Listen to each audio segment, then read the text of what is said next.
नमस्कार मंडळी, आजचा दिवस तितकाच धावपळीचा. आज मी अगदी लवकर उठले, जणू सूर्यासोबतच उठायचं ठरवलं होतं. सुरुवातीला टिफिनसाठी मी पीठ मळालं, एका हाताने मी भाजी केली आणि लगेच दुसऱ्या हाताला मी पोळ्या करायचं ठरवलं. मल्टीटास्किंगचा पुरस्कार जर असता ना, तर तो नक्कीच मी जिंकले असते. आजी नेहमी म्हणते, "कामाला कधी रुसू नको, काम करणारे हात कधीही रिकामे पडू देऊ नको." तोवरच ते पण ऑफिससाठी तयार झाले आणि त्यांनी त्यांचा टिफिन पॅक केला आणि मी आमच्या दोघांसाठी गरम पाणी प्यायला केले. आणि मग आम्ही दोघं गरम पाणी पिता-पिता एकमेकांसंग गप्पा मारल्या आणि मी त्यांना विचारले, "कसं वाटतंय?" तर ते म्हटले, की "पाणी जरा गरमच आहे." असं थोडं बोलत आणि हसत-खेळत तेही ऑफिसला निघून गेले. इशिता अजूनही झोपलेलीच होती म्हणून मी घर साफ करायला सुरुवात केली. आणि हो, माझा नवीन प्रयोग. मी इशिताच्या बाथटबमध्ये बटाटे लावलेत. तर ती वापरत नाही म्हणून म्हटलं, की पाहूया मिळाले तर मिळाले, नाही मिळाले तर किमान स्टोरी तरी मिळेल.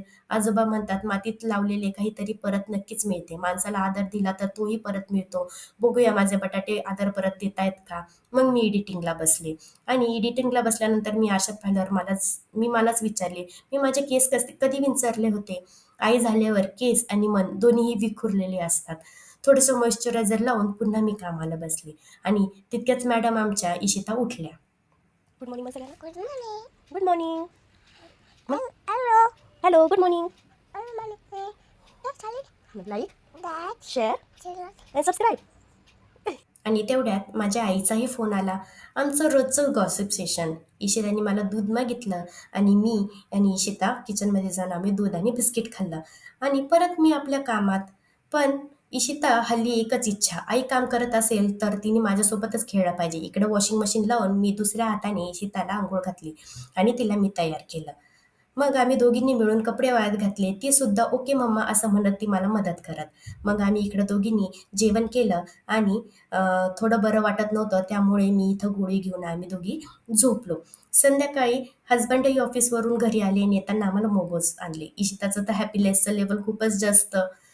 मग आम्ही दोघी क्लब हाऊसला गेलो खेळायला. तर तिला खूप मैत्रिणी नाहीत, पण तिला तिथं नवीनच मैत्रिणी मिळाल्यामुळं ती खूपच खुश झाली आणि आम्ही घरी परत आलो. घरी परत येताच मी भांडे घासले. Hello, Finn. Hello, Finn. हं. Hi, Callie. मी टिकली लावली. Take it me away. Bye, bye. आणि इशिताची काळजी घेत घेत मी पुन्हा काम सुरू केले. तितक्यात त्यांनी मला पोंगे आणून दिले. पोंगे पाहताच मला बालपणी डोळ्यासमोर आल्यासारखे झाले आणि त्यांनी रात्रीसाठी खिचडी भात बनवला. खूपच छान झाले. भांडी झाली, इशिताला दूधही दिलं आणि हा आमचा डे 3चा व्लॉग खूप सुंदर संपला. जर तुम्हाला आवडला असेल तर लाईक, शेअर, सबस्क्राईब नक्की करा.